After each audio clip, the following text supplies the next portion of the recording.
টাকা দিয়া খোটা দিল না, মনেও কষ্ট দিল না, তাদের জন্য পুরস্কারটা কি শুনুন। আল্লাহ পাক বলেন পুরস্কার হচ্ছে লাহুম আজরুহুম ইনদা রাব্বিহিম ওয়ালা খাউফুন আলাইহিম ওয়ালা হুম ইয়াহজানুন। ওদের জন্য তার পরওয়ারদিগারের কাছে রয়েছে বিরাট পুরস্কার, আজরে আজিম। এদের জন্য কোনো ভয় নাই, কোনো চিন্তাও নাই, কিয়ামতে ডাইরেক্ট জান্নাতে চলে যাবে। সুবহানাল্লাহ। দানের এত ফজিলত যা ভাই আমি বলে শেষ করতে পারবো না, এত ফজিলত আল্লাহ দানের মধ্যে রেখেছেন। ত্যাগেই তো শান্তি, ভোগে শান্তি নাই, মজা কিসে? জোরে কন্যা মজা কিসে? ত্যাগের ভিতরেই মজা। আল্লাহ পাক বলছেন ইয়া আইয়ুহাল্লাযীনা আমানু আনফিকু মিন তাইয়্যিবাতি মা কাসাবতুম ওয়া মিম্মা আখরাজনা লাকুম মিনাল আরদ। তোমরা যে উপার্জন করেছো, সেই উপার্জনে তোমাদের জন্য যা উপার্জন করেছো তাই, আর মাটি থেকে আমি যা তোমাদের জন্য দিয়েছি তার থেকে ভালো জিনিস, ভালো ভালো জিনিস আমার রাস্তায় খরচ করো। এটা কার অর্ডার? আল্লাহর অর্ডার। খরচ করবেন কি? আল্লাহ পাক বলছেন ওয়ায়াসআলুনাকা মাযা ইউনফিকুনা কুলিল আফওয়া। নবী আপনাকে প্রশ্ন করা হয় কি খরচ করব? আপনি বলুন প্রয়োজনের অতিরিক্ত জিনিস যেটা আছে সেটাই আল্লাহর জন্য খরচ করে দাও। তোমার প্রয়োজন যখন মিটে গেছে, ব্যাংকের মধ্যে অসংখ্য টাকা জমা রাখা খালি গুনতেছে বসে বসে, তা না করে অভাবগ্রস্ত মানুষদের প্রয়োজন মিটাও। খরচ করার ভিতরে আর খরচ না করার ভিতরে ভারসাম্য রক্ষা করতে হবে। ওয়ালা তাজআল ইয়াদাকা মাগলুলাতান ইলা উনুকিকা ওয়ালা তাবসুতহা কুল্লাল বাসত ফাতাকউদা মালুমান মাহসুরা।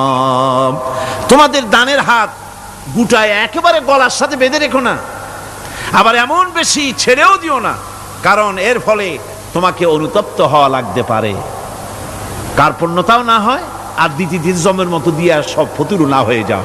দুটোর মধ্যে ব্যালেন্স হতে হবে। সাধারণ দান সাদকা কাদেরকে দিবেন, উপযুক্ত পাত্র কারা, তার একটা লিস্ট আল্লাহ দিচ্ছেন।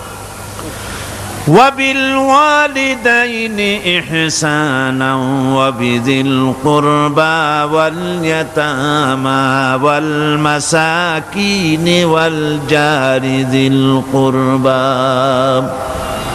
নিজের পিতামাতা, নিকট আত্মীয়, ইয়াতিম, মিসকিন এবং আত্মীয় প্রতিবেশী তাদেরকে দিবে। আমি কিন্তু এখন যাকাতের কথা বলছি না, মা বাপকে যাকাত দেওয়া যাবে না। এটা হচ্ছে দান, সহযোগিতা করা, ইহসান করা। এই ইহসান মা বাপকে, প্রতিবেশী আত্মীয় যারা, মিসকিন যারা, এতিম যারা, অনাত্মীয় প্রতিবেশী যারা, চলার সাথী, প্রবাসী এবং নিজের চাকর চাকরানি যা কিছু আছে, এ সকলকেই এই সাহায্য করতে হবে, একথা আল্লাহ বলে দিয়েছেন। এবং আমরা যে আয়াত আলোচনা করতেছি সে আয়াতের ভিতরেও এই ফেরেশতা আল্লাহ পাক বলে দিয়েছেন। আল্লাহর রাস্তায় যারা দান করবে তাদের সম্পর্কে আল্লাহ বলছেন এখন, মাসালুল লাযীনা ইউনফিকুনা আমওয়ালাহুম ফি সাবিলিল্লাহি কামাসালি হাব্বা। আল্লাহর রাস্তায় খরচ করা এর দৃষ্টান্ত হলো একটা দানার মতো, যেই দানাটা থেকে 7টা ডাল বেরিয়ে গেল। ফি কুল্লি সুমবালাতিন মিআতু হাব্বা। একটা দানা থেকে 7টা ডাল বেরোলো, এক একটা ডালে 100 করে দানা হলো, সব মিলাইয়া 700 দানা হয়ে গেল। ওয়াল্লাহু ইউদাইফু লিমান ইয়াশা ওয়াল্লাহু ওয়াসিউন আলিম। আল্লাহ পাক বলেন এই পৃথিবীতে একটা দানায় 700 দানা যে আল্লাহ রাব্বুল আলামিন তোমার হাতে ধরায় দিলেন, সে আল্লাহ পাকের ব্যাংকে যদি টাকা জমা রাখো, আল্লাহর রাস্তায় যদি খরচ করো, 700 গুণ বাড়াইয়া আল্লাহ তোমার হাতে ধরাইয়া দিবেন। আল্লাহু ইউদাইফু লিমান ইয়াশা। আর আল্লাহ ইচ্ছে করলে এর থেকেও বেশি তোমাকে দান করবেন। সুবহানাল্লাহ কোন জোরে। আর এই দান করতে হবে মরার আগে। কোন সময় দেবেন কোন? আমার দেশে বহু মুসলমান আছে যারা বলে হুজুর আসি আপনাদের পিছনে, যা বলেন আসি, জীবন দিয়া দেব। এরা খুব চালাক, জীবন দিতে চায়, মাল দিতে চায় না। আল্লাহ তো আগে জীবন চায় নাই। আল্লাহ আগে কি চেয়েছেন? কোন আল্লাহ আগে কি চেয়েছেন? আল্লাহ চেয়েছেন মাল। ওয়াতুজাহিদুনা ফি সাবিলিল্লাহি বিআমওয়ালিকুম ওয়া আনফুসিকুম। আল্লাহ পাক বলেন জিহাদ করো আমার রাস্তায় মাল দিয়ে আর জান দিয়ে। মাল দাও আগে, মাল না দিয়া যদি আগে মরে যাও মালটা তো থেকেই গেল। সুতরাং মাল আগে আমার রাস্তায় দাও। দেবা কখন? মরার আগে দাও। ওয়ানফিকু মিম্মা রাযাকনাকুম মিন ক্বাবল আইয়াতিয়া আহাদাকুমুল মাউত। আমার রাস্তায় খরচ করো মৃত্যু আসার আগে। فيقول رب لولا أخرتني إلى أجل قريب। যদি মরার আগে না দাও, মৃত্যুর সময়, মৃত্যু যখন এসে গেল সেই সময় যদি বলো, অনুশোচনা যদি করো, আরে যদি আমি সময় পাইতাম, একটু খানিক যদি সময় দিতে আল্লাহ, একটু সময় আমারে যদি দাও, ফাসাদ্দাকা ওয়া আকুম মিনাস সলিহিন। দান সদকা করব, সব আল্লাহর রাস্তায় দিয়ে দেব, আর আমি সালেহ বান্দাদের মধ্যে শামিল হয়ে যাব। আল্লাহ একটু সময় আমারে দাও। আল্লাহ পাক বলছেন ওয়ালা ইউআখিরাল্লাহু নাফসান ইযা জাআ আজালুহা আল্লাহু খাবীরুম বিমা তা'মালুন। মৃত্যুর নির্ধারিত সময় আসলে এক সেকেন্ড আগে পাশে করা হবে না। সুতরাং মৃত্যুর আগে খরচ করো। আপনি মনে করবেন যে আপনি মরে গেলে পরে আপনার ছেলে মেয়ে আপনার জন্য করবে, খরচ করবে। হ্যাঁ করবে ঠিক, মরার পরে কুলখানির পরে 40, তারপরে শেষ, এরপর আর করবে না। আপনার ছেলে মেয়ে যে আপনার জন্য করবে তার প্রমাণ তো আপনি নিজে। আপনি আপনার ছেলের মেয়ের জন্য কি করেছেন? আপনার মা বাবার জন্য কি করছেন? আপনার মা বাবার জন্য যদি আপনি কিছু না করে থাকেন, আপনার ছেলে মেয়ে আপনার জন্য করবে না। সুতরাং নিজের কাজ নিজে করেন। আপনার পিঠ যদি চুলকায় আর নাতিরে যদি বলেন নাতি পিঠটা চুলকায় দাও, সে যে জায়গায় চুলকাবে আপনি করবেন উত্তর দিকে, সেই উত্তর দিকে, দক্ষিণ দিকে, উপরে, নিচে, পিঠে, পাছার কাছে, যে জায়গায় আঙ্গুল দেবে আপনি করবেন ওখানে না, আবার আরেকটু উপরে দাও, আরেকটু পাশে দাও, জায়গা মতো পড়বেই না। আর কষ্ট করে নিজের হাতটা যদি পৌঁছাইতে পারেন জায়গা মতো পড়ে, একবার চুলকানি মারলেই চুলকানি শেষ, ঠিক কিনা? সুতরাং আপনি অন্যের উপরে ভরসা না করে নিজের খরচ নিজেই করে যান, নিজের কাজ নিজে করে যান, আল্লাহর রাস্তায় খরচ করে যান, বেশি পরিমাণে খরচ করেন। যত খরচ করবেন আল্লাহ রাব্বুল আলামিন রাজি হয়ে যাবে। কোন সুবহানাল্লাহ। মা বলছে বাবা আমার কাছে কি চাও? ছেলে বলছে মা আমি চলে যেতে চাই মদিনায়, আল্লাহর নবী মুহাম্মদুর রাসূলুল্লাহ সাল্লাল্লাহু আলাইহি সাল্লামের দরবারে চলে যেতে চাই, আমি একটু বস্ত্র চাই। মা একটা পুরানা কম্বল তার হাতে দিয়ে দিলেন। আব্দুল উজ্জা কম্বলটাকে ছিঁড়ে এক টুকরা কোন রকম হাঁটুর উপরে জড়ায় নিলেন, আর এক টুকরা গায়ে দিয়ে নিলেন। আব্দুল উজ্জা আবার বহু কষ্ট করে মরুভূমি পাড়ি দিয়ে মদিনা মুনাওয়ারায় চলে গিয়ে বাবি জিবরিল থেকে ঢুকে আসহাবে সুফফার চবুতরার সামনে বসে আছেন, ছেঁড়া কম্বল পরা। এবার বিশ্ব নবী দুনিয়া আখিরাতের বাদশা জনাবে মুহাম্মদ রাসূলুল্লাহ সাল্লাল্লাহু আলাইহি ওয়াসাল্লাম যখন মসজিদের নিজের ঘরের থেকে দরজা খুলে বেরিয়েছেন, দেখেন এক যুবক বসা, একটা আধাটা কম্বল পরা, হাঁটুর উপরে কোন রকম করে রানটা, লজ্জাস্থানটা ঢাকার, গায়ে একটা ছেঁড়া কম্বল। তার এই অবস্থা দেখে হুজুর জিজ্ঞেস করেন তুমি কে? যুবক বলছে আমি আব্দুল উজ্জা। ইসলাম কবুল করার জন্য আমার সব ছিল, আমি কম ধনী ছিলাম না, আমার চাচা সব নিয়ে গেছে, সিনায় রেখেছে, আমার লুঙ্গিটাও দেয় নাই। ঘটনার সব তিনি খুলে খুলে বললেন। হুজুর বললেন তোমার নাম আব্দুল উজ্জা নয়, তোমার নাম আব্দুল্লাহ। আব্দুল্লাহ জুলবাজাদাইন তার নাম। হযরত আব্দুল্লাহ জুলবাজাদাইন কি রাসূলুল্লাহ দিয়া দিলেন, আসহাবে সুফফাদের সাথে মিলাই দিলেন, এখানে থাকো, খাবার আসতে পরে খাবে। তাদের সব সময় খাবার থাকতো না। আসহাবে সুফফায় তারা থাকতেন যাদের ঘর নাই, বাড়ি নাই, থাকার জায়গা নাই, ক্ষুধার জ্বালায় যখন তারা অতিষ্ঠ হয়ে যেতেন, নবীজি ঘরের থেকে তাহাজ্জুদের জন্য যখন বেরোতেন, ক্ষুধার্ত সাহাবীরা রাসূলের চেহারা দেখার সঙ্গে সঙ্গে ক্ষুধা নিবৃত্ত হয়ে যেত। হযরত রাসূল পাক সাল্লাল্লাহু আলাইহি ওয়াসাল্লাম আব্দুল্লাহকে ওনাদের মধ্যে ভিড়ায় দিলেন। আব্দুল্লাহ এবার কোরআন শরীফ পড়ে। কোরআন শরীফ পড়তে গিয়া চিল্লায় চিল্লায় তিনি পড়েন, আস্তে আস্তে পড়েন না।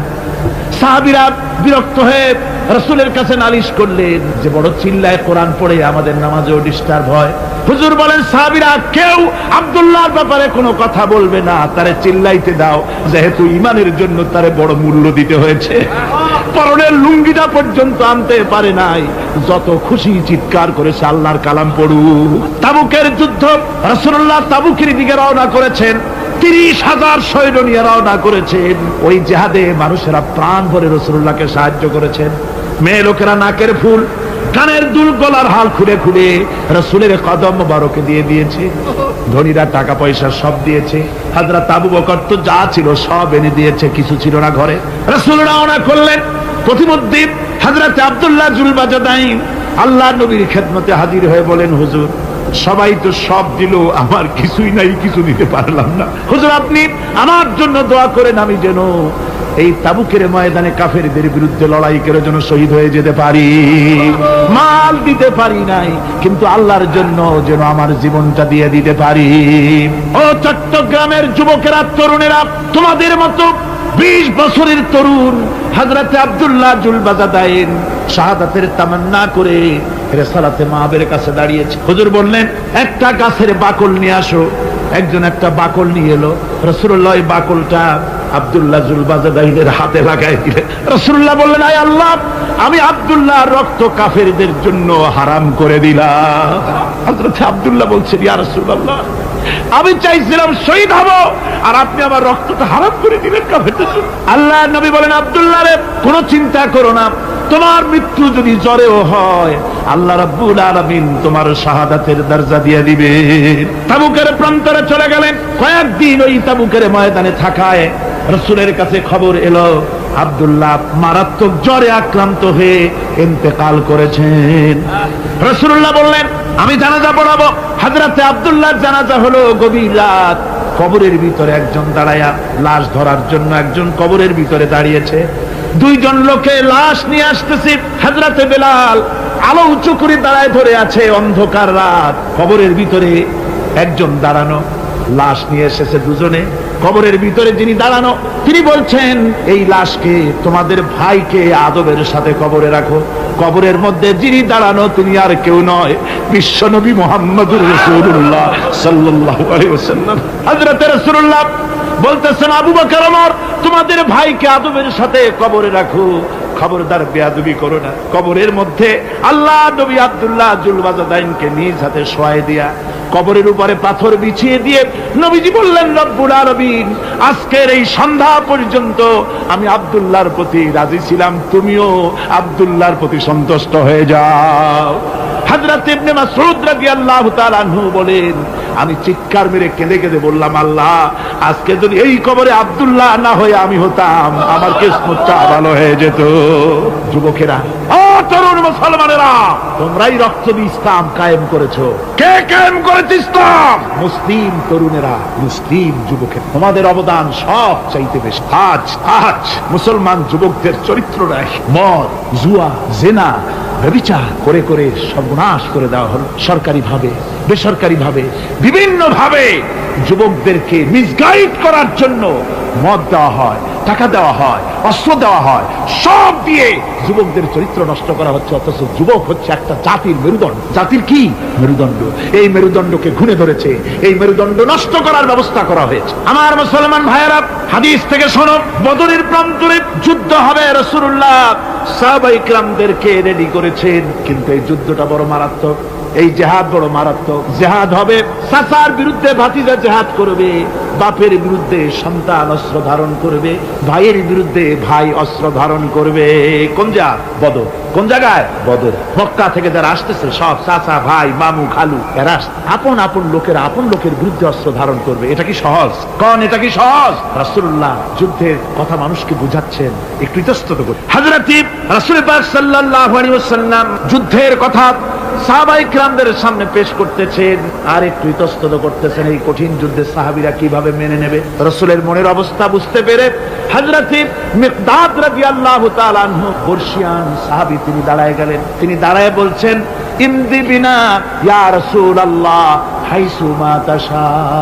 হে রাসূল, আপনি আমাদেরকে নিয়ে চলুন, আল্লাহ যেদিকে আপনাকে যেতে বলে, হাইসু মা তাশা আয় হাইসু মা আমারাকাল্লাহ, যেদিকে আল্লাহ আপনাকে যেতে বলেন আমাদেরকে নিয়ে আপনি সেদিকে চলেন। ইন্না লা নাকুলু লাকা কামা ক্বালা বানু ইসরাঈল লিমূসা আলাইহিস সালাম ইযহাব আনতা ওয়া রাব্বুকা ফাকাতিলা ইন্না হাহুনা কাঈদুন। আমরা মুসা আলাইহিস সালামের উম্মতের মতো বলবো না যে হে মুসা তুমি আর জিবরাইল আর তোমার আল্লাহ যুদ্ধ করো, আমরা ঘরে বসে আরাম করি, এ কথা আমরা বলবো না হুজুর। বাল ইযহাব আনতা ওয়া রাব্বুকা ফাকাতিলা ইন্না মাআকুমা মুকাতিলুন। হে রাসূল, বরং আমরা বলবো আপনি যুদ্ধ করুন, আপনি আমাদের নিয়ে চলুন, আমরা লড়বো আপনার সাথে কাফেরদের বিরুদ্ধে, ততক্ষণ পর্যন্ত লড়বো মা দামাত আইনুম মিন্না তাতাররাফ।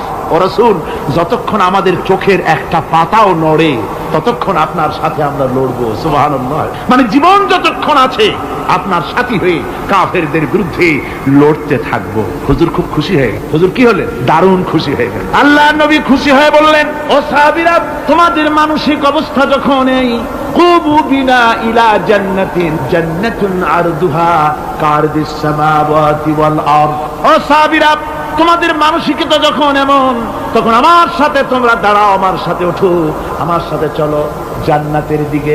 রাসূলুল্লাহ বলেন, আমার সাথে চলো বেহেশত। কোন বেহেশত? এমন বেহেশত যে বেহেশতের বিশালতা আর প্রশস্ততা ওই বিশাল আকাশ আর জমিনের চাইতেও বেশি। এই বিরাট জান্নাতের দিকে চলো আমার সাথে। ফাকামা উমাইর বিন হামাম ওয়া কানা ইয়াকুলু তামার। যুবকেরা, তোমাদের মতো তরুণ, তোমাদের মতো এক যুবক যার নাম উমাইর, তিনি দাঁড়িয়ে গেলেন, হাতে ছিল খোরমা, খোরমা খাচ্ছে। দেখেন বক্তৃতা হয়, মাঠে ওয়াজ নসিহত হয়, আর যুবকেরা দাঁড়ায় দাঁড়ায় বাদাম হয় না, ওই সাহাবী ওই সময় তো বাদাম টাদাম হয়তো পায় না, খোরমা খাচ্ছে, খোরমা চাবাচ্ছে, বিচি ফালাই দিতেছে, আর এইভাবে খাচ্ছে আর হুজুরের কথা শুনে। হুজুরের কথা শুনে উমাইর বলছেন, বাহ বাহ, এটা কি আঞ্চলিক শব্দ, এর অর্থ হচ্ছে আয় মা আযমাহু ওয়া মা আহসানাহু। হে রাসূল, আপনি কত সুন্দর কথা বললেন, আপনি কি বিশাল কথা বলেছেন, কত বড় কথা বলেছেন। জিহাদ করলে, জান দিলে এমন বেহেশত পাবো, জান্নাতুন আরদুহা কারদিস সামাওয়াতি ওয়াল আরদ, যে বেহেশতটা হবে ওই বিশাল আকাশের চাইতে এমন বেহেশত পাবো। ওয়াল্লাহি লাউ কুনতু হাইয়ান হাত্তা আকুলাহুম ইন্নাহা লাহায়াতুন তাবি। আল্লাহর কসম, আমি যদি হাতের সবগুলি খোরমা খেতে যাই তাহলে তো অনেক সময় লাগবে, বেহেশতে যেতে দেরি হয়ে যাবে, অনেক দেরি হয়ে যাবে বেহেশতে যেতে। ফারামা বিহিন্না, হাতের সবগুলি খোরমা তিনি ফেলে দিন। ও যুবকেরা, হযরত ওমর তোমার মতো যুবক খোরমা খাওয়া সহ্য করলেন না আল্লাহর জান্নাতে যাওয়ার লোভে। জান্নাতে যেতে দেরি হয়ে যাবে, আল্লাহর সঙ্গে দিদার করতে দেরি হয়ে যাবে, এই মনে করে হাতের খোরমাগুলি ফালায় দিলেন, জিহাদের ময়দানে ঝাঁপায়ে পড়লেন। হাদিস শরীফে এসেছে, উমাইর জিহাদ করে বেশ কিছু কাফেরদেরকে নিহত করে নিজেও শহীদ হয়ে গেলেন। রাসূলুল্লাহ বদরের শাহাদাতের জানাজা করার সময় একজন সাহাবী বলে দিলেন, হুজুর, এই সেই উমাইর, আপনি যখন বেহেশতের কথা বলছিলেন, খোরমাগুলি খাওয়ার তর সহ্য হয় নাই বেহেশতে যাওয়ার জন্য, এই সেই উমাইর। আল্লাহর নবী উমাইরের কাছে দাঁড়ায় আঙ্গুল দিয়ে তার শরীরের দিকে দেখায় বললেন, ইন্নাকা মিন আহলিহা। ও যুবক, যেই বেহেশতের জন্য খোরমা খাওয়ার সময় তুমি পাও নাই, আমি নবী সাক্ষী দিচ্ছি তুমি অবশ্যই সেই বেহেশতের অধিবাসী, ওই বেহেশত তোমার জন্য। সুবহানাল্লাহ। আমার ভাইরা, কিয়ামতের দিন এই জান্নাত আল্লাহ রাব্বুল আলামিন দান করবেন ওই সব লোকদের জন্য যারা জান দিবে, মাল দিবে, রক্ত দিবে আল্লাহর দ্বীনের জন্য। কিসের জন্য? আল্লাহর দ্বীন কায়েমের জন্য। যারা জান মাল ওয়াকফ করে দেবে, জীবনকে উৎসর্গ করে দেবে, তাদের জন্য আল্লাহ পাক এই বিরাট নিয়ামত রেখেছেন। তরুণদের বলতে চাই, যুবকদের বলতে চাই, আর বাতিলের পেছনে ঘুরো না, আর তোমার ওই সব নেতাদের পেছনে ঘুরো না যারা নিজেরাও নামাজ পড়ে না, তোমাকেও নামাজের কথা বলে। তারা নিজেরা মিথ্যা কথা কয়, তোমরা টের পাও না? কি বলেন, টের পাওয়া যায় না? মারামারি করে নিজেরা আর বদনাম দেয় অপরের উপরে, চোখের সামনে যারা এরকম পারে। চোখের সামনে যারা এরকম পারে, তাহলে রাত দিন 24 ঘন্টা তাদের আমলটা কেমন? এদের পেছনে ঘুরে কোনো লাভ নাই। কোনো লাভ আছে? হ্যাঁ, একটা লাভ আছে। সেই লাভটা হচ্ছে টাটকা কিছু সুখ পেতে পারে, কিছু মদের টাকা, কিছু হোটেলের টাকা, কিছু পরের মেয়ে নিয়ে ঘোরার টাকা, কিছু ভ্রমণের টাকা, কিছু অস্ত্রপাতি, ত্রাস সৃষ্টি করা। আর ত্রাস সৃষ্টি করবা, কয়টা অস্ত্রের মালিক হইছো? যুবক, তরুণ, বিপদগামী তরুণদের বলবো, সরকার অননুমোদিত অস্ত্র যাদের কাছে আছে, শুনে রাখ, এই অস্ত্র কাউকে ক্ষমা করে, এই অস্ত্র কাউকে ক্ষমা করে না। সাপ পোষার মতো, যে সাপ তুমি দুধ কলা দিয়ে পোষো, ওই সাপ তোমাকে আবার দংশন করবে। ওঝা মরে না মরে না? সাপ খেলা যারা দেখায় তারা মরে কিনা? ওই সাপেই তাকে কাটে। সুতরাং গভর্নমেন্ট অনুমোদিত অস্ত্র তোমার কাছে, পাইপ গান, রিভলভার, স্টেন গান, এলএমজি, আদমজি, কত রকমের অস্ত্রপাতি যুবকদের কাছে। ঘুম নাই, সারা রাত অস্ত্র থাকে কাছে, আর কি কি লাল পানি খাইয়া চোখ দুইটা থাকে এত বড় বড়, দেখলেও ভয় করে। মাথায় ভাল্লুকের মতো। মানুষ মারো তোমরা, মানুষ মারো। আহা, যারে মারলা একটুখানি হিউম্যান বিবেক দিয়ে চিন্তা করো। যাকে মেরেছ ওই রাত্রে তার বাড়ির কাছে যাও, ওই রাত্রে গোপনে তার বাড়ির কাছে গিয়ে দেখো তার মা কিভাবে তার সন্তানের জন্য কাঁদতেছে, মায়ের কোলটা খালি হয়েছে বলে কিভাবে কাঁদতেছে, তার বাবা কিভাবে কাঁদতেছে, তার বউ থাকলে কিভাবে ছটফট করতেছে, তার কলিজার টুকরা সন্তান থাকলে কিভাবে আব্বা আব্বা বলে কাঁদতেছে। যারে গুলি করে মেরেছো একবার বাড়ির কাছে গিয়ে কান পাচা শোনো। মনে রাখো যুবক, সন্ত্রাসীরা, শুনে রাখো, অস্ত্র দিয়া মানুষকে যারা মেরেছো, আল্লাহর কসম করে বলি, যেভাবে মেরেছো ওইভাবে তোমাকেও নিহত হতে হবে, কোনো সন্দেহ নাই। বাড়িতে গিয়ে ডায়েরিতে লিখে রাখো আমার কথা। থামুন, বাড়িতে গিয়ে ডায়েরিতে লিখে রাখুন, ডায়েরিতে লিখে রাখুন। যদি তুমি কাউকে হত্যা করে তার বউকে যদি বিধবা বানায় থাকো, তোমার বউ বিধবা হবেই। তুমি যদি কারো ছেলেকে এতিম বানায় থাকো, তোমার ছেলেকে আল্লাহ এতিম বানায় রাস্তায় ভিক্ষা করায় ছাড়বে। তুমি যদি কারো বাপকে মাকে কাঁদায় থাকো, আল্লাহ রাব্বুল আলামিন তোমার মা বাপকে কাঁদাবে। তুমি যদি বেয়নটের খোঁচা দিয়া, ড্যাগারের খোঁচা দিয়া একটা মানুষকে যদি বুক ফেলে থাকো, তোমার বুকটা ঝাঁঝরা করে দেওয়ার মতো অস্ত্র আল্লাহ তৈরি করে রেখেছে। বিশ্বাস করো, বিশ্বাস করো। অননুমোদিত অস্ত্র থানায় জমা দিয়ে দাও, মসজিদে ঢোকো, নামাজ পড়ো, চরিত্রবান হয়ে যাও। তোমাদের প্রতি আমার উদাত্ত দাওয়াত, আমার বুক ভরা দরদ। তোমাদের বিরুদ্ধে আমাদের কোনো বিদ্বেষ নাই, হিংসা নাই, আছে কলিজা বড় ধরদ। দেখতে পাচ্ছি জাহান্নামের দিকে যাচ্ছে। এ পথটা কোন দিকের পথ? যারা বলেন কোথার পথ? ওই নেতাদের পিছনে আর চলো না, তওবা করো। ওই নেতাদের পিছনে আর যাবে না যারা তোমাদেরকে টাকা দেয় আর অস্ত্র দেয়, যারা তোমাদেরকে মদ দেয় আর নারী দেয়, ওদের পিছনে আর চলবে না। ওয়াদা করো। যুবকরা কি পারবে ওয়াদা করতে? ওই সব নেতাদের পিছনে জীবনে আর যাবে না। ওয়াদা করতে পারো? হাত উঁচু করে দেখাও যুবকেরা।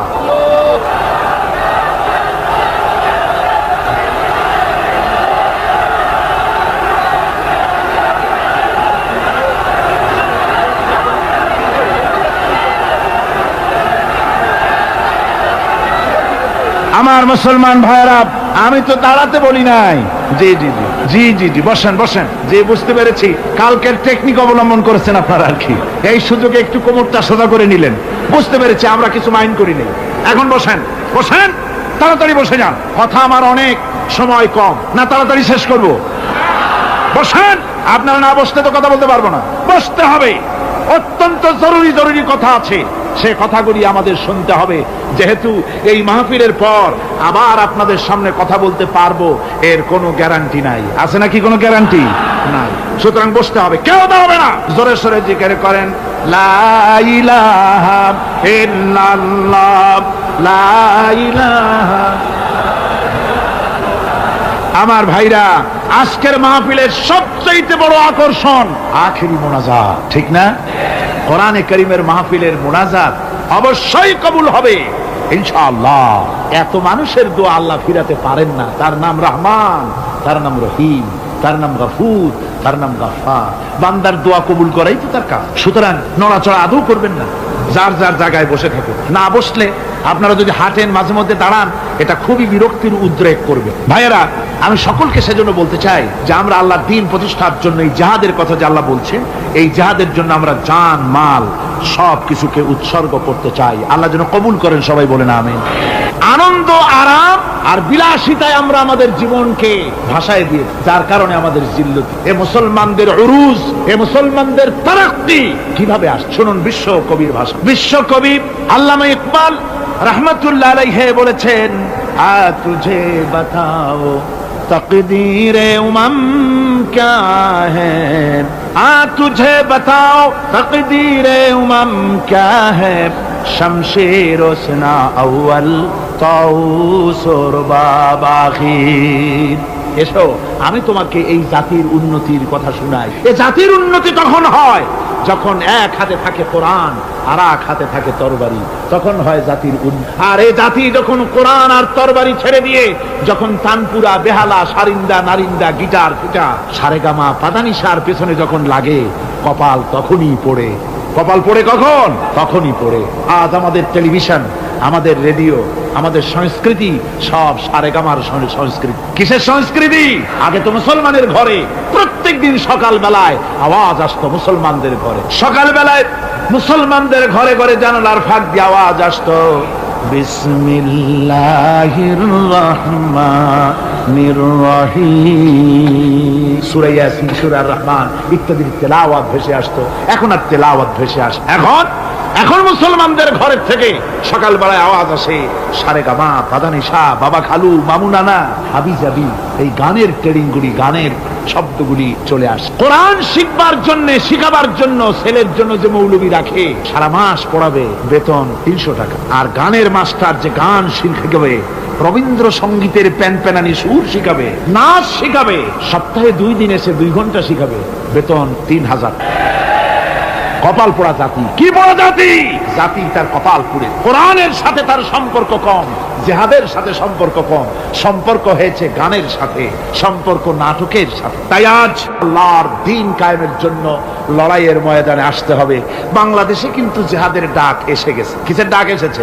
জিহাদের ডাক। এই জিহাদে সাড়া দিতে হবে। আমি আগেই বলেছি, ওই জিহাদ ওই রকম না যে লাঠি ঠেঙ্গা নিয়ে যাবাই বলে। জিহাদ হচ্ছে বাতিলের বিরুদ্ধে। টেলিভিশনের ভিতরে নাটকের মাধ্যমে ইসলামকে অসম্মান করা হচ্ছে, মুসলমানদের দাড়িকে অসম্মানিত করা হচ্ছে, টুপিকে অসম্মানিত করা হচ্ছে, তারপরে সিনেমার ভিতরে, গানের মধ্যে ইসলামকে অপমানিত করা হচ্ছে। যার কারণে বিরোধীর এর বিরুদ্ধে জাতি সোচ্চার না হওয়ার কারণে আস্তে আস্তে মুসলমানদের ঈমান কমে যাচ্ছে। বাতিল শক্তিশালী হয়ে আক্রমণ করছে। আপনারা বলেন, ভারতের কি ক্ষমতা মসজিদ ভেঙে দেয়? এই পৃথিবী কি মুসলমান কম? জোরে বলেন, মুসলমান কম? তাহলে ভারতের বাবরি মসজিদ তারা ভাঙলো কি করে? সাহস পেল কোথা? সাহস পেয়েছে আমরা আমাদের ঐক্য বিনষ্ট করি, আমাদের ঐক্য ভেঙে ফেলেছি। আমরা একজন আর একজনকে গালি দেই, মুসলমান না বলে গালি দেওয়া হয়। পরস্পরের মহব্বত নাই, স্বীকৃতি নাই, শ্রদ্ধা নাই, ঐক্যবদ্ধভাবে আমরা নাই। আমরা আমাদের চরিত্র নাই, চরিত্র নষ্ট করেছি। ফলে তারা বুঝতে পেরেছে এই মুসলমান সেই মুসলমান নয় যারা জীবনের চাইতে মৃত্যুকে বেশি ভালোবাসতো, যাদের চরিত্র ছিল উন্নত। এরা সেই জাতিরা, এরা মিথ্যা কথা বলে, এরা জুয়া খেলে, এরা মদ খায়, এরা জেনা করে, এরা বদমাশি করে। এদের সেই চরিত্র নাই যেই চরিত্রের বলে আমাদের অপকর্মের মোকাবেলা করতে পারে। এই বিশ্বাস নিয়ে তারা তা বাবরি মসজিদের উপরে হামলা করে। বাবরি মসজিদ ভাঙলো। মসজিদের উপরে যখন শাবল মারা হচ্ছিল, কেবল নিউজ নেটওয়ার্কের মাধ্যমে আমরা এই দৃশ্য দেখেছি, টেলিভিশনের পর্দায় দেখেছি শাবল মারা হচ্ছে। তখন মনে হচ্ছিল শাবল তো মসজিদের উপরে পড়ছে না, শাবল যেন পড়ছে পৃথিবীর 125 কোটি মুসলমানের কলিজার উপরে। ভারত মসজিদ ভেঙে দিল। এরপরে এই মসজিদ ভাঙলো বিজেপি, শিবসেনা সহযোগিতা করলো ভারতের প্রধানমন্ত্রী নরপশুরাও।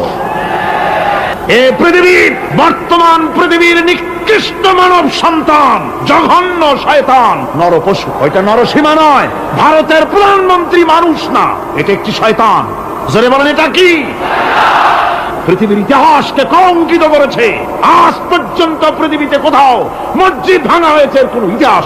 আর ভারতের বেয়াদব সরকার বাংলাদেশে যখন সংসদে ভারতীয় এজেন্টদের প্রতিবাদের মোকাবেলায় যখন ভারতের এই কাজের নিন্দা জানানো হলো, ভারতের বেয়াদব সরকার তখন বলছে বাংলাদেশের গতিবিধির উপরে আমরা কড়া নজর রাখছি। বেটা বেয়াদব, বাংলাদেশ কি তোমার ভুটান না সিকিম? বাংলাদেশের উপরে কড়া নজর রাখার অধিকার তোমার নাই। এই পৃথিবীতে বাংলাদেশের সবচাইতে বড় দুশমন ভারত। সবচাইতে বড় দুশমন কে?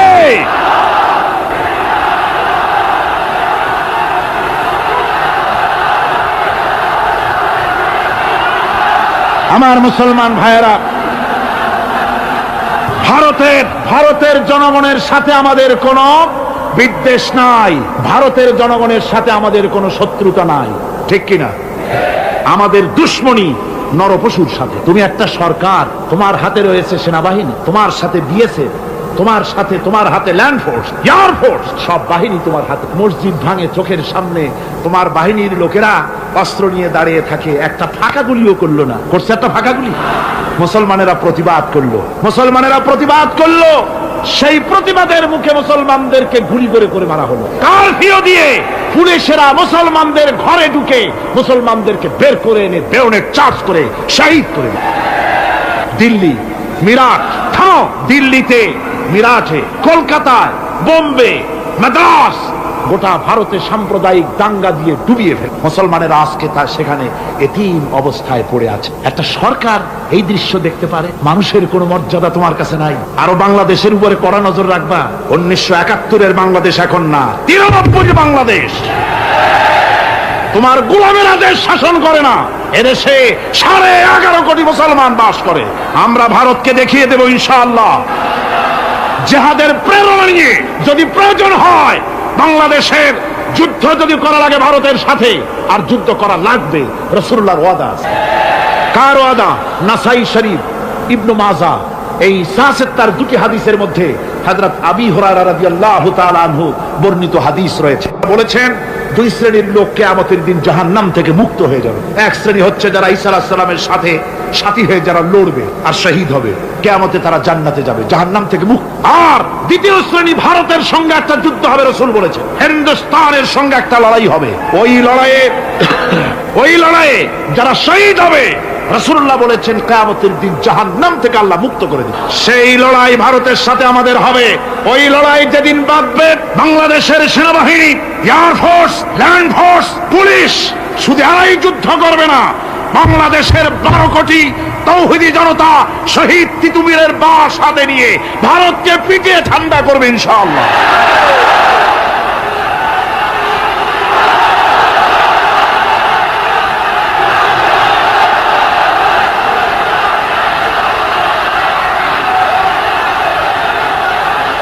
আমার দেশে ভারতের মসজিদ ভাঙার প্রতিবাদে আমাদের দেশে একটা হিন্দুও মরে নাই, কথা ঠিক কিনা কন?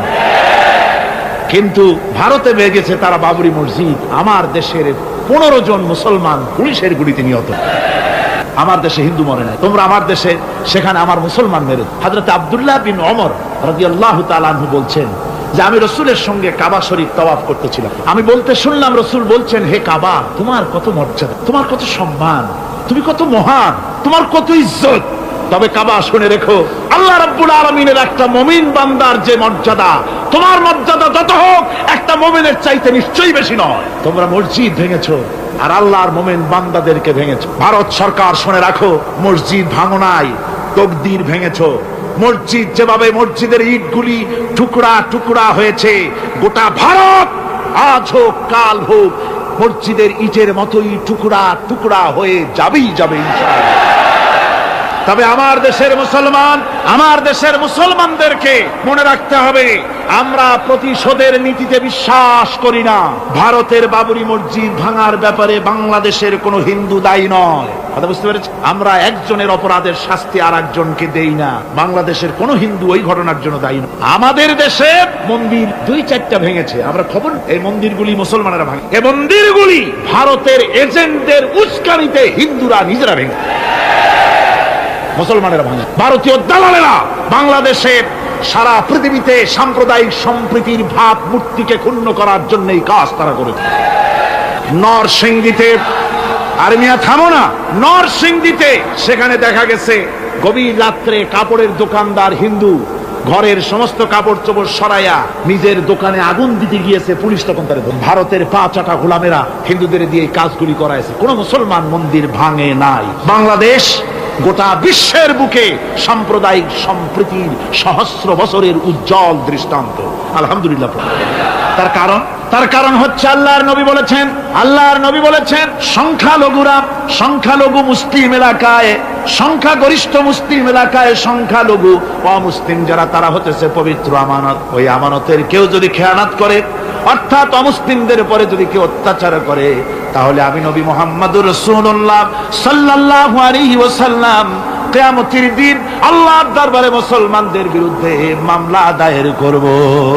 এই জন্য আমরা সবচাইতে পরধর্ম সহিষ্ণু জাত। আমার ভাইয়েরা ভালো করে মনে রাখুন, ভারতের বাবরি মসজিদ সহ এখন তারা আর অন্যান্য মসজিদও ভাঙবার প্ল্যান নিয়েছে, ভাঙতে তাজমহলকেও তারা ভাঙবে, অন্যান্য মসজিদও ভাঙবার পরিকল্পনা নিয়ে। ওরা যদি মসজিদ একটা ভাঙতে আল্লাহ না করুন সবগুলিও যদি ভাঙে, বাংলাদেশের একটা মন্দিরকে আমরা ভাঙতে দেব না। এর নাম ইসলাম। এর নাম কি? ভারতের সাম্প্রদায়িক দাঙ্গা বাঁধিয়ে মুসলমান একটা করে সব মুসলমানও যদি তারা মেরে ফেলে দেয়, আল্লাহর কসম বাংলাদেশের একটা অমুসলিমের গায়ে আমরা হাত দিতে দেব না। এর নাম ইসলাম। এর নাম কি?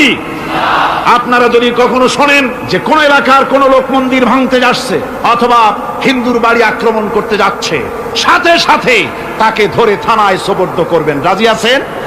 কারা রাজি? হাত উঁচু করে দেখান। আলহামদুলিল্লাহ, হাত নামা। এই সাম্প্রদায়িক সম্প্রীতি বাংলাদেশে অতীতে ছিল, এখনো থাকবে ইনশাআল্লাহ, ভবিষ্যতেও থাকবে ইনশাআল্লাহ। বলেন ইনশাআল্লাহ। আমাদের শত্রু, আমি বারবার বলছি, হিন্দুরা শত্রু নয়, শত্রু হচ্ছে ভারতীয় এজেন্ট যারা, ভারতের দালাল যারা, ওরা আমাদের, ঠিক কিনা? তারা বাংলাদেশের স্বপ্ন এখানে বসে দেখে, পত্রপত্রিকার মাধ্যমে, টিভির মাধ্যমে হাজারো প্রচেষ্টা তারা চালিয়ে যাচ্ছে ইসলামের বিরুদ্ধে। সুতরাং ইসলামকে জমিনে টিকিয়ে রাখার জন্য চাই সংগ্রাম। তাই আল্লাহ রাব্বুল আলামিন বলেছেন, ওয়াতুজাহিদুনা ফি সাবিলিল্লাহি বিআমওয়ালিকুম ওয়া আনফুসিকুম যালিকুম খায়রুল লাকুম ইন কুনতুম তা'লামুন। আল্লাহ পাক বলেন, আমার রাস্তায় জিহাদ করো, জান দাও, মাল দাও, জান দাও, জিহাদ করো, এটাই হলো উত্তম কাজ। যদি তোমরা ইসলাম বুঝে থাকো, এটাই তোমাদের জন্য কল্যাণকর। আগে বলেছেন মালের কথা, পরে জানের কথা। আগে কোনটা? মাল, পরে জান। যেহেতু আমরা জানের চাইতে মালের মহব্বত করি বসি, ঠিক কিনা? তো মালের মহব্বত করি বেশি, আমরা কথায় কথায় বলি, আরে ভাই দরকার যদি হয় জানটা দিয়ে দিব, আর জান যদি দিয়েই দেন তো মালটা তো থেকেই গেল। এই জন্য আল্লাহ বলেছেন মাল আগে দাও, তারপরে জান দাও। আমরা খুব চালাক, আমরা জান দিতে প্রস্তুত, মাল দিতে প্রস্তুত নই। একবার একটা লোক যাচ্ছে রাস্তা দিয়ে, সাথে তার প্রিয় কুকুরটা জিহ্বা বেরিয়ে গেছে, মরে যাচ্ছে। কুত্তার মালিক কাঁদতেছে। একজন লোক এসে বলে, ভাই তুমি কাঁদো কেন? কয় যে আমার এই কুত্তাটা খুব প্রিয় কুকুরটা মরে যাচ্ছে তাই কাঁদ। কুকুর মরে কেন? কুকুরটা মরতেছে 3 দিন ধরে আমি কোনো খাবার তাকে দিতে পারি না, সেই জন্য কুকুরটা মরে। আচ্ছা হোক, তবু তো আল্লাহর সৃষ্ট এক প্রাণী, কি খেতে দেওয়া যায়? এদিক ওদিক তাকায় দেখে কুকুরের মালিকের কাছেই রয়েছে একটা পোটলা। কয় মিয়া তোমার এই পোটলার মধ্যে কি? কয় পোটলার মধ্যে হালুয়া আর রুটি। তোমার পোটলার মধ্যে হালুয়া আছে, রুটি আছে, কুত্তা মরে ক্ষুধার জ্বালায় তুমি সেখানে কান্দো, ওর থেকে এক টুকরা রুটি দিলেই তো কুত্তা বাঁচে। কুত্তার মালিক বলছে, মিয়া সাহেব ওই সব ফতো আমার শুনেন, এগুলো আমি খুব জানি, রুটি আর হালুয়া দিলেই তো আমার পয়সা খরচ হবে, ওর দরদে যে কান্দতেছি এর জন্য তার পয়সা খরচ হচ্ছে না। আমাদের অবস্থা কিন্তু তাই হয়ে, ইসলাম বিদায় হয়ে যায়, যাক না, কিন্তু আমি কাঁদবো, পয়সা দিব না। রাসূলের করুণ ঘটনাগুলি শুনে চোখের পানি ফেলবো, কিন্তু এই করুণ ঘটনা কেন ঘটলো সেই ময়দানে আমরা পা ফেলবো না। এরকম একটা অ্যাটিটিউড, এ ধরনের একটা মেন্টালিটি আমাদের মধ্যে গ্রো করেছে, ঠিক কিনা কর? আমার ভাইয়েরা, মাল দিতে হবে, জান দিতে হবে, সবকিছুকে উৎসর্গ করে দিতে হবে আল্লাহর দ্বীন প্রতিষ্ঠার জন্য। যার পয়সা আছে, পয়সা দিয়ে কি করবেন যদি আল্লাহর দ্বীন এ জমিনে কায়েম না হয়? আল্লাহর দ্বীন কায়েম না হলে অসত্য, বদমাশি, শয়তানি, সব রকমের অন্যায় কাজ দিয়ে ভরে যাবে দেশ, ক্রমান্বয়ে অশান্তির দিকে যাবে। শান্তি আসবে কেবলমাত্র ইসলাম প্রতিষ্ঠা হলে পরে। আমাদের অবস্থা হলো যে আমরা ওই কুফাবাসীদের মতো, তাদের মতো, কুফাবাসীদের মতো। কুফাবাসীরা হযরত ইমাম হোসেনের জন্য দারুণ ভাবে কেঁদেছে, ঠিক কিনা? কুফাবাসীরা ইমাম হোসেনকে দাওয়াত দিছিল কারা? কুফাবাসীরা। অনেকগুলি চিঠি তারা লিখছে। কুফাবাসীরা ইমাম হোসেনকে ভালোবাসতো, দাওয়াত দিয়েছে, তার জন্য কেঁদেছে। কিন্তু কুফাবাসীদের চোখের পানিটা ছিল ইমাম হোসেনের জন্য, আর অস্ত্র, টাকা পয়সা সবটা ছিল এজিদের। কুফাবাসীদের মতো অবস্থায় আমাদের হয়েছে। কুফাবাসীদের হযরত ইমাম হোসেনের জন্য তারা শুধু চোখের পানি ফেলেছে, আর টাকা পয়সা অস্ত্রপাতি যা ছিল সব ছিল তাদের এজিদের জন্য। আমাদের অবস্থাও তাই, আমরা ইসলামের জন্য শুধু চোখের পানি ফেলি, আর যখন ভোট দেই তখন ইসলাম যারা চায় না তাদেরকেই ভোট দেই। ঠিক কিনা? আমাদের টাকা, আমাদের পয়সা, আমাদের ইলেকশন, আমাদের হরতাল, আমাদের ধর্মঘট সবকিছু হচ্ছে ইসলাম যায় না, যারা চায় না তাদের জন্য। আর ইসলামের যখন কথা বলি, ইসলামের কথা শুনলে শুধু চোখের পানিটাই ছাড়ি, মহব্বত চোখের পানি দিয়া শেষ করে দিই, আর কিছুই। আমি একবার এইখানে এই শহরে অনেক বছর আগে একটা জানাজায় শরীক। কোন মাঠে আমার এখন তার জানাজার পরে যিনি জানাজা পড়ালেন তিনি বললেন, ওই লাশকে সামনে রেখে বললেন, কেন আসিল? তখন আমি নতুন চিটাগাঙে আসছি, আমি ভাষা ভালো করে বুঝিও না। একজন বললো কেন আসিল? সবাই কইলো গম আছে। তাই বললাম যে গম আসিল, মরা মানুষের সাথে গম, আমি আটা গম তাই মনে করেছি যে এটার কি সম্পর্ক। আমি ইমাম সাহেবকে জিজ্ঞেস করলাম যে আপনি বললেন কি, আর জনগণই বা বলল যে আমি জিজ্ঞেস করলাম যে লোকটা কেমন ছিল, তো সবাই বললো ভালো ছিল। তাই বললাম তো ফায়দা কি? ফায়দা এই যে সবাই বললো ভালো, আল্লাহ তারে মাফ করে দিয়া ভালো বলে বেহেশতে পাঠায় দেবে। বলে আশ্চর্য কথা, আল্লাহ কি এইরকম নাকি যে একটা সুদখোর ঘুষখোর জেনাকার এ লোক ভালো না খারাপ আমি তা বলতে চাই না, কিন্তু একটা লোক সে কন্ট্রাক্টারি করতে গিয়ে রাস্তাঘাট, স্কুল কলেজের রড সিমেন্ট জনমের মতো খাইছে। কথা বুঝতে পেরেছে? সরকারি গিয়ে ক্ষমতায় গিয়ে গভর্নমেন্টের টাকা পয়সা জনমের মতো শেষ করে ফেলেছে। এই লোকটি সুদখোর ঘুষখোর জেনাকার মরে গেছে, আর আসে আপনি কইলেন যে কেন আসিল? সকল বলল গম আসিল, আর আল্লাহ বেহেশত দিয়ে দেবে। তাহলে আল্লাহ হাকামুল হাকিমিন হইলেন কি করে? এটা কি বিচার হইল নাকি? কি করে সম্ভব? আমার বন্ধুগণ, আমরা যখন মরে যাই, মরার পরে আমাদেরকে কবরের মধ্যে রাখা হয়। কবরের ভিতরে রেখে আমাদেরকে বলা হয়, যারা কবরে রাখে তারা বলে, মৃত্যু ব্যক্তিকে কবরে রাখার সময় বলে, বিসমিল্লাহি আলা মিল্লাতি রাসূলিল্লাহ, আল্লাহর নামে রসুলের দলে উঠাই দিয়ে গেল। আল্লাহর নামে কার দলে উঠাইলো? রসুলের দলে। চিন্তা করেন ভাইরা, আল্লাহর নামে রসুলের দলে উঠাইলেন কারে? ঠিক তার যৌবন কালে যত মিছিল করেছে, ধর্মনিরপেক্ষতাবাদের পক্ষে মিছিল করেছে, পুঁজিবাদের পক্ষে মিছিল করেছে, সমাজতন্ত্রের পক্ষে মিছিল করেছে, স্লোগান দিয়েছে, দেওয়ালে লিখেছে, বক্তৃতা করেছে, ভোট দিয়েছে, বই লিখেছে, জীবনে যা কিছু করেছে সব করেছে মানুষের তৈরি করা মতবাদের জন্য। তার ভোট ইসলামের কাজে লাগে নাই, তার ইলেকশন ইসলামের কাজে লাগে নাই, তার দেওয়ালের লেখা ইসলামের কাজে লাগে নাই, তার বক্তৃতা, তার টাকা পয়সা ইসলামের কাজে লাগলো না। মরে গেছে, পরে মরা মানুষটারে উঠাইয়া বললা রাসূলুল্লাহর দলে উঠাইয়া দিলাম। এখন বলো রাসূলুল্লাহ কেন তোমার মতো মরা লাশটাকে তিনি গ্রহণ করতে যাবে? তোমার জীবনের কোনো কাজই তো ইসলামের জন্য কাজে লাগলো না। তোমার জীবনের একটা দিনও তো ইসলামের কাজে লাগে নাই। মরছো, তারপরে তোমার মরা লাশ রাসূলুল্লাহ বহন করতে যাবেন কেন? কি দায় টাকা পড়ছে তা? সুতরাং আমি বলতে চাই, আজকের মাহফিলে যত জনতা উপস্থিত হয়েছেন, জান এবং মাল সবকিছু দিয়ে লড়াই করতে হবে আল্লাহর রাস্তায়। আমার ভোট, আমার ইলেকশন, আমার স্লোগান, আমার বক্তৃতা, আমার টাকা করি খরচ সব কিছু হবে আল্লাহর জন্য।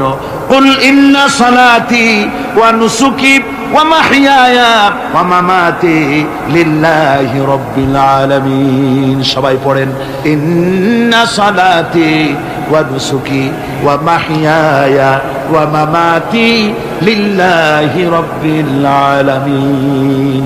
আল্লাহ পাক বলেছেন, বলো আমার নামাজ, আমার হায়াত, আমার কুরবানি, আমার মত সব আল্লাহর জন্য। কার জন্য?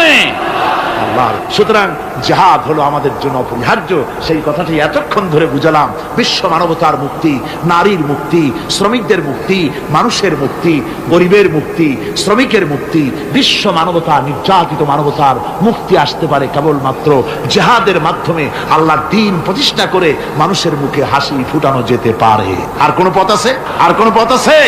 আর কোন পথ নাই। আল্লাহ যেন এই রাস্তায়, এই জিহাদের রাস্তায়, দ্বীন প্রতিষ্ঠার রাস্তায় আমাদেরকে সক্রিয়ভাবে অংশগ্রহণের তৌফিক দেন।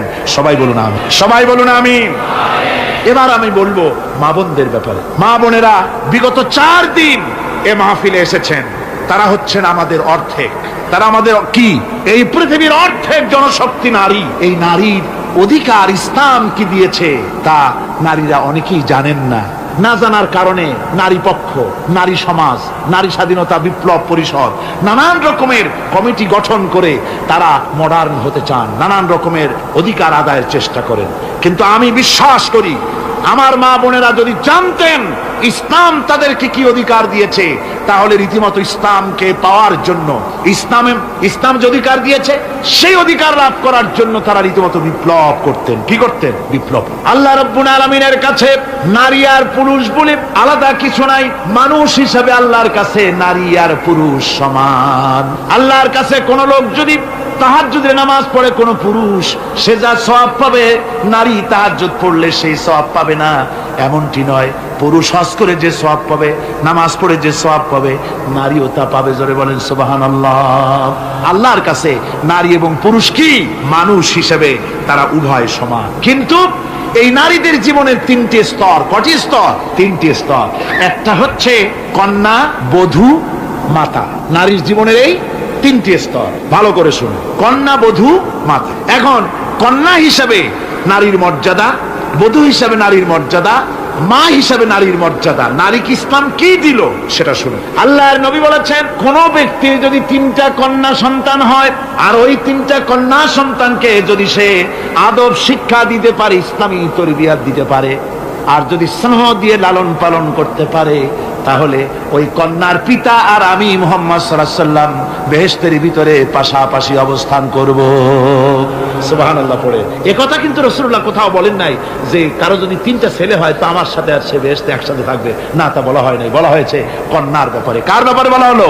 ভালো করে শুনুন। রাসূলুল্লাহ বলছেন, কোন ঘরে যখন একটি সন্তান, একটি কন্যা সন্তান জন্মগ্রহণ করে, তখন একজন ফেরেশতা সেই ঘরে ঢোকে, একজন রহমতের ফেরেশতা আসে। ওই রহমতের ফেরেশতা ঘরের মধ্যে ঢুকে বলে, আসসালামু আলাইকুম ইয়া আহলাল বাইত, হে ঘরের মালিকের আল্লাহর রহমত তোমাদের উপরে বর্ষিত হোক। এই কথা বলে ওই ফেরেশতা ঘরের মধ্যে গিয়ে কন্যার মাথার উপরে হাত বুলায় আর বলতে থাকে, এই কন্যা সন্তানটি একটা দুর্বল শরীর থেকে বেরিয়ে এসেছে, এও একটা দুর্বল দেহ, একে যে লালন পালন করবে, দয়া দিবে, স্নেহ দিবে, আল্লাহ রাব্বুল আলামিনের সাহায্য কিয়ামত পর্যন্ত তার সাথে থাকবে। অথচ আমাদের দেশে দেখা যায় মেয়ে হলে অনেকের মুখ কালো হয়ে যায়। বন্ধুরা জিজ্ঞেস করে, মিয়া শুনছিলাম তোমার বোন নাকি বাচ্চা হবে, তা অনেক মাস হয়ে গেল, কোনো খবর টবর তো পাইলাম না। কয় যে ভাই, আশা করছিলাম যা তা হয় নাই, সেই জন্য টেলিফোনও করি নাই। কি হয়েছে? বলে একটা মেয়ে হয়ে। আছে না এরকম কপাল পোড়া? আছে কিনা কন? বারবার মেয়ে হয় বলে স্ত্রীকে তালাক দিয়েছে, এমন ঘটনাও বাংলাদেশে ঘটেছে। বোর যদি বারবার মেয়ে হয় তাহলে সেজন্য কি স্ত্রী দায়ী? যদি মানুষের জন্য দায়ী হয় মেয়ে বারবার হওয়ার জন্য, তাহলে তুমি স্বামী, তুমি তুলসী, দুধের দোয়া তুলসী পাতা হলে কি করে? তুমিও তো দায়ী তার জন্য। আসলে স্বামী স্ত্রী মেয়ে হওয়ার জন্য, ছেলে হওয়ার জন্য কেউ দায়ী। এ কোরআনে কারিমে রব্বুল আলামিন বলেছেন, আমি যাকে খুশি শুধু ছেলে দেই, যাকে খুশি শুধু মেয়ে দেই, যাকে খুশি তাকে ছেলেও দেই, মেয়েও দেই, আবার যাকে খুশি আমি কিছুই দেই না। তা আমার কুদরত। সুতরাং এতে মন কালা করার। নবীজি বলেছেন, কন্যার পিতাদেরকে গালি দিও না। অনেকে টিটকারি করে, বারবার মেয়ে হয় ছেলে একটাও হয় না, সেই জন্য টিটকারি বটকারি করে। আল্লাহ নবী বলেছেন, মেয়ের পিতাকে গালি দিও না, ঠাট্টা করো না, যেহেতু আমি মুহাম্মদ রাসূলুল্লাহ সাল্লাল্লাহু আলাইহি ওয়াসাল্লাম, আমি মেয়েদের পিতা, আমি নিজে মেয়েদের পিতা, খবরদার মেয়েদের পিতাকে গালি দিও না। রাসূলুল্লাহ বলেছেন, আকাশের নিচে জমিনের উপরে খাদিজার মতো মহিলা আর নাই। সেই হযরতে খাদিজা রাসূলের 4টি মেয়ে পেটে ধারণ করেছিলেন। সুবহানাল্লাহ। মেয়ের প্রতি রাসূলুল্লাহ যথেষ্ট মহব্বত করতেন, মেয়েকে খুব ভালোবাসতেন হুজুর সাল্লাল্লাহু আলাইহি ওয়াসাল্লাম। হুজুরের কলিজার টুকরা ছিলেন মা ফাতিমা রাদিয়াল্লাহু তাআলা আনহা। হুজুর যখন কোথাও যেতেন সকলের শেষে দেখা করতেন ফাতেমার সঙ্গে, আর বিদেশ থেকে সফর করে এসে সকলের আগে দেখা করতেন ফাতেমার সঙ্গে। সুবহানাল্লাহ। রাসূলুল্লাহ আরো বলেছেন, তোমরা যখন বাজারে যাবে বা ব্যবসা করতে যাবে বা বিদেশে যাবে, আসার সময় যে সব হাদিয়া নিয়ে আসো। আমরা যখন বাইরে যাই, বাজারে যাই, কিছু হাদিয়া আনি না? জামা, কাপড়, চকলেট ইত্যাদি আমরা আনি। রাসূলুল্লাহ বলেছেন, হাদিয়াগুলি তোমরা যারা বিদেশে যাও, বাজারে যাও, হাদিয়া আনবে, আর এনে ঘরের মধ্যে ঢুকে তা শুরু করবে মেয়েকে দিয়ে। প্রথমে দেবে মেয়েকে। সুবহানাল্লাহ।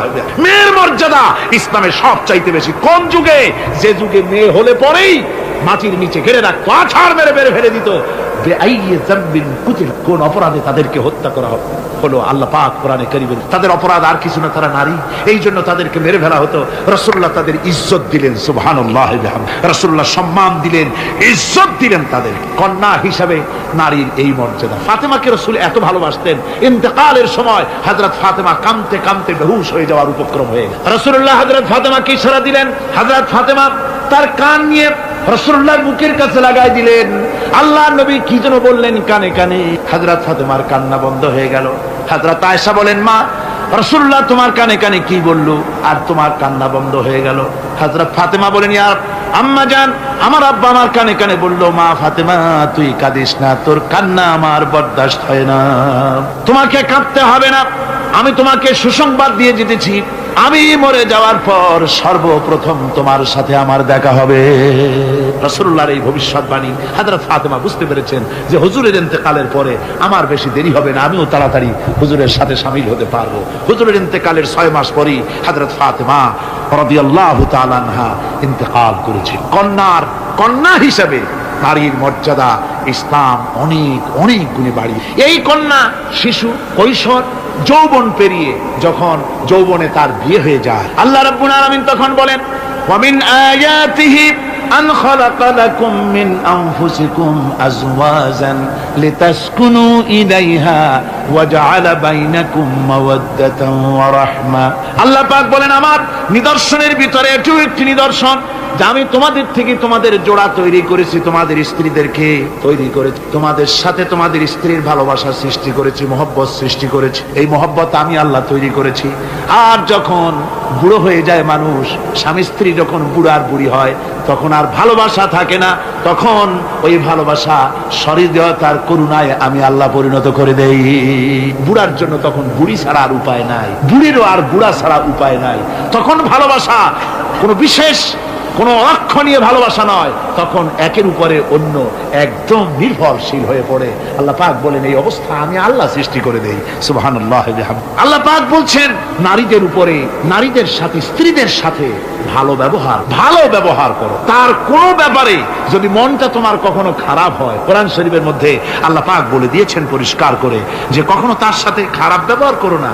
যদি কখনো মন খারাপ হয়, তাহলে চূড়ান্ত কোনো সিদ্ধান্ত নিতে যেও না, বরং তোমার জীবনে ওই স্ত্রীর অনেক অবদান আছে, সেসব কথা মনে করে এই সামান্য কিছু ভুলে যাও। আল্লাহ চান স্বামী স্ত্রীর মহব্বত টিকে থাকুক। আল্লাহ পাকের কাছে তালাক হচ্ছে ঘৃণিত, সবচাইতে ঘৃণিত হালাল হচ্ছে দুইটা, একটা হচ্ছে ভিক্ষাবৃত্তি আর একটা হচ্ছে তালাক। আল্লাহ পাক নারীকে বলেছেন, নারী আর পুরুষকে বলেছেন যে তোমরা হচ্ছে হুন্না লিবাসুল লাকুম ওয়া আনতুম লিবাসুল লাহুন্না, তোমরা পরস্পরের জন্য পোশাক পরিচ্ছদের মতো অঙ্গাঅঙ্গি ভাবে একের উপরে অপরের পরিপূর্ণ অধিকার তোমাদের রয়েছে। এই অধিকারের ভিত্তিতে, ভালোবাসার ভিত্তিতে জীবন গড়ার জন্য আল্লাহ পাক বলেছেন। তারপরে তার অর্থনৈতিক অধিকার তাকে দিয়েছে। আল্লাহ পাক মহারানাকে ফরজ করে দিয়েছেন। মহারানা কি করেছেন? ফরজ করে দিয়ে মহারানা ফরজ। এই ফরজকে একটা ট্র্যাডিশন হিসেবে গ্রহণ করা হয়। বড় লোকেরা শোনায়, মেয়ের বিয়ে কত, বিয়েতে মহারানা কত হয়েছে, বলে যে 11,07,373 টাকা 75 পয়সা। আদায় করে না মোটেও, বিরাট একটা অঙ্ক শুনাই দিল মানুষদের। আমার ভাইয়েরা জেনে রাখুন, মহারানা তো বাঁধতে হবে ফরজ, মহারানা আদায় করতে হবে। এই মহারানার টাকা যদি আদায় করা না হয়, স্ত্রী যদি স্বেচ্ছায় স্বামীকে মহারানা মাফ করে না দেয়, তাহলে কিয়ামতের দিন আল্লাহর দরবারে ওই স্বামীকে জিনাকারীর কাতারে দাঁড়াতে হবে। জোরে বলেন নাউজুবিল্লাহ। মহারানার টাকা আপনি দিয়ে দিবেন। ওই মহারানার টাকা দিয়ে স্ত্রী যদি লক্ষ কোটি কোটি টাকার মালিক হয় ব্যবসা করে, তারপরেও স্ত্রীর সুখ শান্তি, রোগ শোক, খাওয়া পড়া সবকিছুর দায় দায়িত্ব কার? স্বামীর। সুবহানাল্লাহ। নারীর অধিকার কত বেশি ইসলাম দিয়ে। একটা মহিলা নির্বাচিত কলাম একটা বই লিখেছে, আমি ওই মহিলার নাম নিতে চাই না, আমার ঘৃণা করে। এই মহিলা লিখেছে যে রাসূলুল্লাহ বলেছেন পৃথিবীর সমস্ত জিনিস হচ্ছে ভোগের সামগ্রী, তার মধ্যে শ্রেষ্ঠ ভোগের সামগ্রী হচ্ছে নারী। নাউযুবিল্লাহি মিন যালিক। এমন কথা রাসূল বলেন। রাসূল বলেছেন, আদ-দুনিয়া কুল্লুহা মাতাউন ওয়া খায়রুল মাতাউদ দুনিয়া ইমরাতুস সালিহা। হুজুর বলেছেন পৃথিবীর সবকিছুই সম্পদ, এই সম্পদের মধ্যে শ্রেষ্ঠ সম্পদ হচ্ছে ন্যায়পরায়ণা নারী, সচ্চরিত্রা নারী, শ্রেষ্ঠ সম্পদ, নিয়ামত। আর সেইটারে বানাইছে ভোগের। আয়াত হাদিস তার ইচ্ছে মতো ব্যাখ্যা করেছে। সে লিখেছে যে এতদিন পুরুষ নারীকে ধর্ষণ করেছে, নারীদের কি হলো? তোমরাও পুরুষ ধর্ষণ করো। নাউজুবিল্লাহ পড়ে। এ আবার সরকারি চাকরি করে, তারপরেও মুসলমান দেশে এই শয়তানের চাকরিও থাকে। নাউজুবিল্লাহ পড়ে। আশ্চর্য কথা। আমি জানতে পেরেছি এই মহিলা অনেকগুলি স্বামী কর্তৃক পরিত্যক্তা, সেই জন্য পুরুষের উপরে তার দারুণ ঘৃণা, ধর্মের উপরে তার দারুণ ঘৃণা। সে এখন কমিউনিস্টদের একটা বাছাই করা একটা লাঠি, এটা দিয়ে কোরআন হাদিসের অপব্যাখ্যা করে করে এগুলি সে করে যাচ্ছে নির্বিঘ্নে। সরকার কোনো কথা বলছে, সরকার যে কথা বলছে না, এর জবাব সরকারকে দিতে হবে, আল্লাহর কাছে দিতে হবে, কোনো সন্দেহ নাই। আল্লাহকে গালি দেওয়া হচ্ছে, নবীকে গালি দেওয়া হচ্ছে, রসুলকে গালি দেওয়া হচ্ছে, বেহেশতকে গালি দেওয়া হচ্ছে, অথচ সরকার একটা নাটকের মধ্যে আরবি পড়া নিষেধ করা হচ্ছে। আমি প্রথম দিন বলেছি কি জানি নাটকের না বারান্দা, আচ্ছা যাই হোক, সেই নাটকের মধ্যে দেখানো হচ্ছে যে আলিফ বা তাসা পড়াচ্ছে মৌলবি হোক, একটা হিন্দুর স্ত্রী, মুসলমান সে, কিন্তু বউ হিন্দু, সে হয়েছে নাই, সে এসে বলছে এসব বন্ধ করো, অ ক খাবো। এই কথার জাস্টিফিকেশন কত যদি ছেলেরা এ বি সি ডি পড়তে থাকে, আর যদি বলা হতো সব বন্ধ কর, অ ক খাবো, এর একটা যৌক্তিকতা না। পড়তেছে আলিফ বা তাসা, সব বন্ধ কর, তার মানে কি? আলিফ বা তাসা হলো কোরআন, এর মানে কি? কোরআন। সুতরাং টেলিভিশনের মাধ্যমে কোরআনকে বন্ধ করার চেষ্টা চালাচ্ছে ভারতের গোলামেরা। সরকার চুপ করে থাকছে, সরকার নীরব, এর জবাব সরকারকে পেতে হবে, এড়াতে পারবে না। সুতরাং বলতেছিলাম, নারীর অধিকার প্রতিষ্ঠিত করেছে ইসলাম। কে করেছে? ইসলাম বলেছে মহারানার টাকা আদায় করছে, সেই মহারানার টাকা আদায় করা হলো না, এখন উল্টা, এখন মহারানা আদায় করে পুরুষেরা। সেটার নাম কি? যৌতুক। কন্যা পক্ষের কাছের থেকে যৌতুক নামে কৌতুক করে। ছেলে যখন ম্যাট্রিক পাস করে তখন ছেলের পিতা এতটুকুন হাক, যখন বিএ পাস করে এত টাকা, যখন এমএ পাস করে ছেলের বাবা তখন হাঙ্গরের মতো এতটা হাক। যত টাকা খরচ হয়েছে মেয়ের বাপের কাছ থেকে কড়ায় গন্ডায় উসুল করে নেবে। তারপরে ছেলে আর মেয়ের বিবাহ ঘটায় দেয়, মাঝখানে ওরা কি করে? ঘটক। এই ঘটক ঘটকালি। অমুকের ছেলে ইঞ্জিনিয়ার, খুব ভালো ছেলে, দারুণ ভালো, বলে কত ভালো, থানায় খুব রিপোর্ট আছে, যাই দেখো, খুব ভালো ছেলে। তা কি লাগবে? কালার টেলিভিশন লাগবে 10টা, তারপরে পাজেরো জিপ লাগবে, 14 লক্ষ টাকা ক্যাশ লাগবে, আবুধাবিতে চাকরি লাগবে, ওয়াশিংটন ডিসিতে বাড়ি করে দেওয়া লাগবে। মানে মেয়ে জন্ম দিয়ে মেয়ের বাপ এমন পাপ করছে যে এটা চালাতে গিয়া ছেলের বাপেরে তার 14 গোষ্ঠীর স্বাদ মিটাই দিতে হবে। এমন ছোট লোক, এমনই ছোট লোক কন্যার পিতার কাছ থেকে সাইয়ে সাইয়ে আদায় করে নেয়। এর চাইতে ভিক্ষুক, এর চাইতে খয়রাতি, এর চাইতে ছোট লোক আর কেউ হতে লজ্জা করা উচিত, শরম করা উচিত, মনে করা উচিত ওই লোক তো তার কলিজার টুকরাটাই আমাকে দিয়ে দিল। 16 বছর 20 বছর লালন পালন করে কলিজার টুকরা মেয়েটাই তো আমাকে দিয়ে দিচ্ছে, আবার টেলিভিশন চাই কেন? ঘটক যা কন্ট্রাক্ট করলো, যদি তার থেকে কিছু কম হয় বিয়া ভাঙ্গে যায়, তাহলে বোঝা গেল কি মেয়ে বিয়ে করলো না টেলিভিশন বিয়ে করলো? তাহলে মেয়েটে বাদ দিয়ে টেলিভিশন কিনে তাই নিয়ে ঘুমাও। নাউজুবিল্লাহ মিন যালিক। কপাল পোড়া মুসলমান। অমুসলমান যৌতুক মুসলমানদের জন্য দাবি করে আদায় করে নেওয়া জায়েজ নাই। আপনারা আমাকে জবাব দেন, শুকরের মাংস খাওয়া মুসলমানের জন্য কি? পায়খানা খাওয়া মুসলমানের জন্য কি? মনে রাখুন, শুকরের মাংস আর পায়খানা খাওয়া মুসলমানদের জন্য যেমন হারাম, যৌতুকের একটা সুতা দাবি করে আদায় করা ঠিক সেরকম হারাম।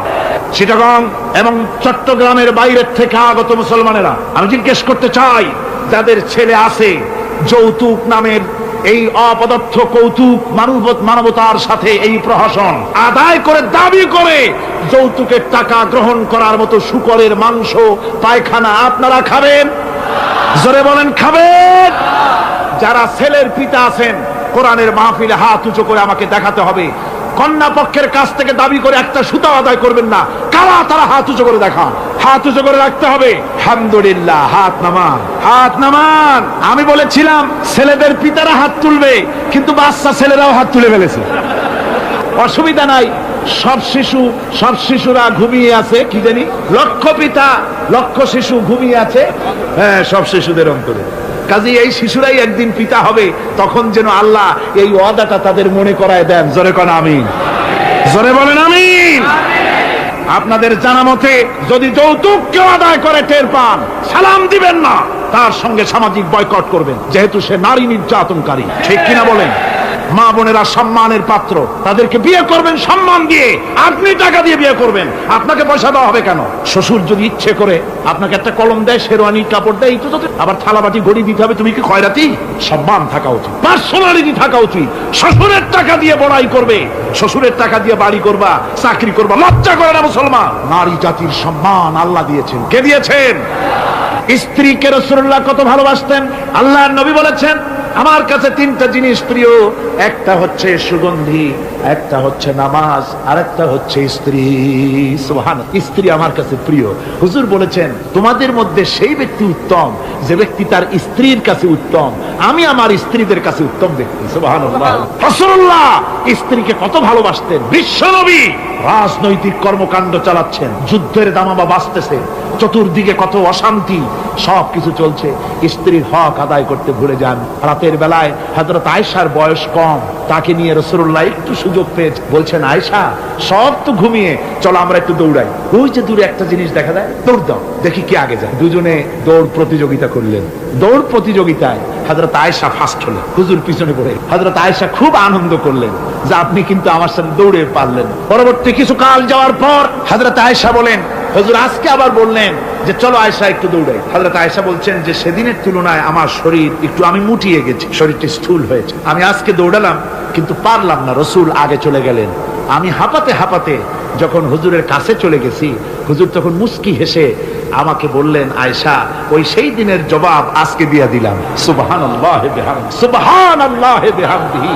বিশ্ব নবী কত বড় আদর্শ বিশ্ব মানবতার জন্য। তিনি বলেছেন আরাফাতের ময়দানে, রাসূলুল্লাহ বলেছেন তোমরা যেমন পড়বে তোমার স্ত্রীদেরকে তেমন পড়াবে, তোমরা যেমন খাবে তোমার স্ত্রীদেরকে তেমন খাওয়াবে, স্ট্যান্ডার্ড মেনটেন করবে। তুমি ভালো দামের কাপড় পরবে, স্ত্রীকে খারাপ দিবে তা নয়। অধিকার দুজনেরই সমান, স্বামী এবং স্ত্রী সমান অধিকার। কিন্তু আমরা তা বুঝতে পারি না, বুঝতে চাই না। আমরা অনেকে মনে করেছি বিয়ে যখন করছি তখন আমি তো নওয়াবজাদা নসরুল্লাহ খান আর বউ তো কেনা দাসী। না, সে কিন্তু দাসী, তার মর্যাদা আছে, তার সম্মান আছে, তার সম্মান আপনাকে দিতে হবে। রাসূলুল্লাহ দিয়েছেন, আপনাকেও দিতে। রান্না বান্না হতে দেরি হয়, কত গালাগালি শুনতে হয় নারীকে। আল্লাহর নবীর স্ত্রী হযরত আয়েশা বলেছেন, আল্লাহর নবী কাজ করে, মানুষের সঙ্গে কথা বলে, রাষ্ট্রীয় দায়িত্ব পালন করে ঘরের ভিতরে এসে যখন দেখেছেন রান্না হতে দেরি আছে, রাসূলুল্লাহ বিরক্ত হন নাই, ভুরু কুঞ্চিত করেন নাই, চোখ মোটা করেন নাই, আমাকে কোনো কথা শোনার নাই, বরং আমার কাছে বসে রান্নায় আমাকে সহযোগিতা করেছে। সুবহানাল্লাহ। এই হলো আল্লাহর রাসূল, এই হলো বিশ্ব নবী। স্ত্রীর সঙ্গে কি মহব্বত! সুবহানাল্লাহ। হুজুর মহব্বত করতেন স্ত্রীদেরকে। রাসূলুল্লাহর ঘরে দৌলত ছিল না, কিন্তু মহব্বত দিয়ে ভরা ছিল ঘরটা। হুজুরের ঘরে ফ্রিজ নাই, এসি নাই, হুজুরের ঘরে কার্পেট নাই, হুজুরের ঘরের মধ্যে জাজির নাই, তোশক নাই, বড় বড় কম্বল নাই, আরামের কোন জিনিস নাই।